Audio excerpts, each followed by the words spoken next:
Uttarayan police પાસેથી મળતી માહિતી મુજબ મોટા વરાછા સ્થિત સુમન નિવાસના ગેટ પાસે કેબિન ચલાવી જીવન નિર્વાહ કરતા દિવ્યાંગ જયંતિભાઈ બારૈયાની કેબિનમાં તસ્કરોએ હાથફેરો કર્યો હતો. ચોરોએ કેબિનમાંથી અંદાજે 5,000 રૂપિયાનો માલસામાન તેમજ 14,200 રૂપિયાની રોકડ રકમ મળીને 20,000 રૂપિયાની ચોરી કરી કેબિનને નુકસાન પહોંચાડ્યું હતું.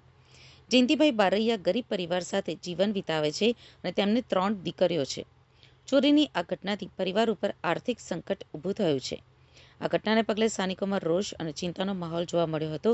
હાલ સમગ્ર મામલે ઉત્તરાયણ પોલીસે ફરિયાદ નોંધી તસ્કરોને ઝડપી પાડવા ચક્રો ગતિમાન હાથ ધર્યા છે. મારું નામ જયંતિલાલ પોપટભાઈ બારૈયા. જયંતિભાઈ, શું ઘટના બની હતી?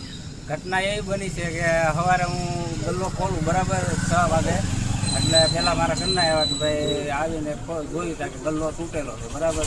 એટલે હું આવ્યો હતો, મેં આવીને ખાલી કાંઈ કોઈ વસ્તુ કરી નથી, એમને નથી છે.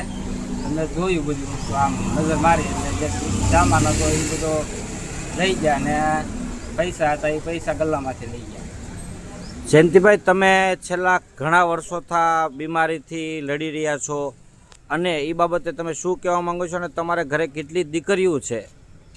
મારે હું છેલ્લા 3 વર્ષથી મારા દ્વારા કેન્સર આંતરડાનું ઓપરેશન કરાવેલું બરાબર.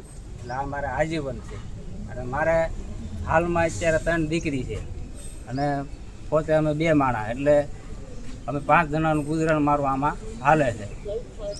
તો જયંતિભાઈ, આમાં તમે દવાખાનાનો ખર્ચો કાઢો, તમે આમાં ઘરનો ખર્ચો કાઢો, તો આમાં અંદાજે ચોરી કેટલા રૂપિયાની રકમ થઈ છે?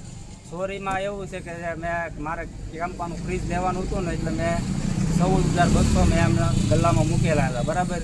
એ ગલ્લામાં એ લઈ ગયા અને ચિલ્લર હતું એ બધું લઈ ગયા, અને બાગબાન હતા, વિમલ, ટાંચન, એ માલ હતો એ અંદાજે 65,000નો માલ એ લઈ ગયા. તો હવે તમારી શું આગળની માંગ છે? મારી માંગ એક જ છે કે ભાઈ ઉત્તરાયણ પોલીસ સ્ટેશન ઉપર મને ભરોસો છે કે મને આનો ન્યાય જલ્દી અપાવે.